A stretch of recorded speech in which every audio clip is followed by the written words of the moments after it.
Hey guys, welcome back to Andy's Dinosaur Reviews, and today we are back with another brand new Mattel Jurassic World Chaos Theory release. We have the second of the newest wave of Strike Attacks to take a look at today. This is the Thapunngaka, and this is one of the coolest looking pterosaur figures that I can recall in Mattel's history. This thing looks really neat. On top of that, it also has, again, that kind of like battle damage look that we've been seeing on a lot of the newer figures, where a lot of them kind of have scars, but this time this one just has tons of tears in the wing. Oh, I mean the wings, not just the wing. But overall, it is definitely a really cool looking pterosaur and an awesome species choice by Mattel. No doubt about that. Here on the back, you can see kind of a sneak peek there of the figure itself, and then down here, kind of a checklist of the others that are in this wave. We've already reviewed some of them, and we'll have the others up here very soon. Well, the only other one that we have left, which is this one, because this one technically is a figure from a previous line. I don't know that there's anything really different with that one. But the figure looks really cool, so let's pop it out of the box and check it out. So here is the figure now out of the packaging and looking pretty darn nice overall.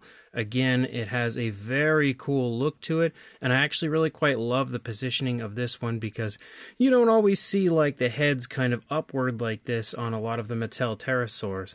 But as a whole, I think it looks really cool. The only thing I'm a little confused about is the tail, because I personally don't know the species too well, but I don't ever remember seeing it with a tail like this. But I don't know if maybe that's just a little creative liberties being taken by Mattel. Again, if you are more familiar with the species, definitely let me know if maybe that's something that I just haven't heard of yet for the figure, or I should say for the species. But let's go ahead and jump to a closer look and we'll check it out from there. So starting up here at the head sculpt, you can see that looks pretty nice. Definitely unique, definitely quite different from any other pterosaur species we've had in the Mattel line in the past. You can see the teeth are all painted. They of course have that sort of interlocking look, and as you can see, the jaw closes pretty nicely. But one thing that is fun about the figure is it does have an articulated jaw, so you can open it and get a nice look at the inside of the mouth. You can see the tongue sculpted out, textured actually pretty nicely in there, and also painted nicely with a pinkish tone. Outside of that though, the coloration of the inside of the mouth is basically whatever color that area is. Like the lower jaw has this light tone, the upper jaw has that darker tone. They didn't include that pinkish tone anywhere else outside of the tongue, but you can see again the teeth are painted with a nice white tone of color, and they look pretty good overall. There's no real sloppiness or anything to them, and the articulated jaw again works pretty decently. The overall primary body color I would say is like a dark brown, and you can see that runs through the upper part of the snout of our pterosaur. You can also see the skin texture looks honestly phenomenal as you lead back. As you lead back a little bit further, you can see the coloration here around the eye is really cool. We've got a very bright, vibrant green that kind of circles around the eye and stripes back and in front of the eye, which definitely looks fun. Definitely helps to create a nice element of flashiness for the pterosaur. The eye paint is kind of intriguing to me though, because it's kind of like a red-orange for the eyes, and then there's like a little area of white in there. Then I don't know if that white is meant to be like the pupil, or like is that supposed to insinuate eye shine? Definitely a bit different compared to your usual Mattel releases. I don't see any kind of like a black pupil or anything for the eye, which is intriguing. You can see the lower jaw does feature a lighter tone of color, and as you lead back, it actually ends up in the throat, but it disappears very quickly after leading into the throat. You can see it as like a purplish tint to it, which again is a pretty interesting color choice. As you lead back a little bit further, you can see some nice beefiness to the chest of the pterosaur. You can also take notice to the fact that the skin texture again continues to look honestly phenomenal. I feel like Mattel has never been better when it comes to the fine detail of their figures. And when you take a look at it from up above, you will of course get a nice shot of the wings and how cool they look. But before we lead over into that area, you can see a small, as I smack the camera, a very small line of ridges kind of showing up here along the spinal column, but disappearing pretty quickly. We can see the skin texture also looks really quite nice, very impressive and very vibrant. Obviously, we have the Jurassic Facts code here on the top of the pterosaur, like we often see when it comes to the Mattel pterosaurs. As you lead out here into the wing, though, you will see again the really nice looking skin texture. We can also see some greenish tones, similar green to what we see in the face, but a little bit less vibrant, showing up here in the wing and kind of striping and patterning up, kind of only staying on the interior part of the wing, not really leading out to the edges or anything too much, but you'll also notice, again, tears galore, all sorts of injuries and stuff that have occurred in the wings of the pterosaur and the skin of the wings of the pterosaur. Again, it looks really neat, but you can see, again, the same thing over here. You even have some less impressive injuries here with like some slashes right there, and again, not everything is basically torn to shreds on the wings of the pterosaur, but again, the skin texture looks phenomenal, and overall it's a pretty cool dose of realism, I would say, for the pterosaur. Maybe a little excessive. I don't know if it would have this many tears, but who knows. We don't know how old this pterosaur is. You can also see the hands right there. Well, you could if my camera would focus on it.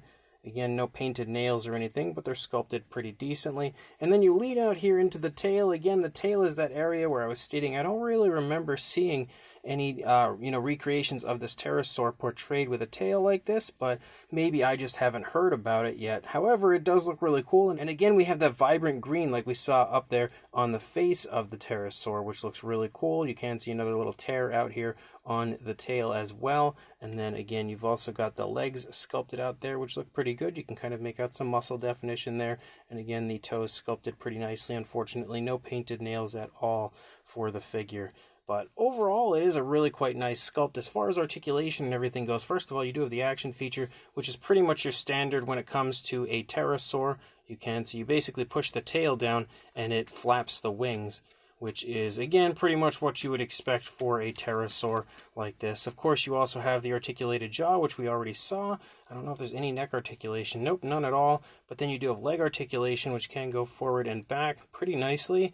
And as you can see, each leg moves independently, which is something that not all Mattel pterosaurs do. A lot of them end up having, legs that sort of articulate together. But outside of that, the tail doesn't articulate or anything, aside from the fact that obviously it has the action feature going for it. And then we also have Fax app code if you would like to add this one to your collection.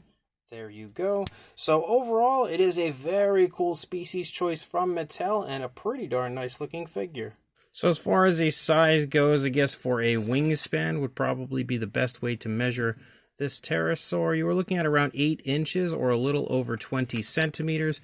And then for a length from the snout to the tail, about 5¼ inches or around 13½ centimeters. For a size comparison, there is Mr. Papo T-Rex, the Attack Pack Colovosaurus, Robert Muldoon, and the Collect A human being next to our Thapunngaka from Mattel, and you can see it's pretty much the size that you would usually see for a Mattel pterosaur like this.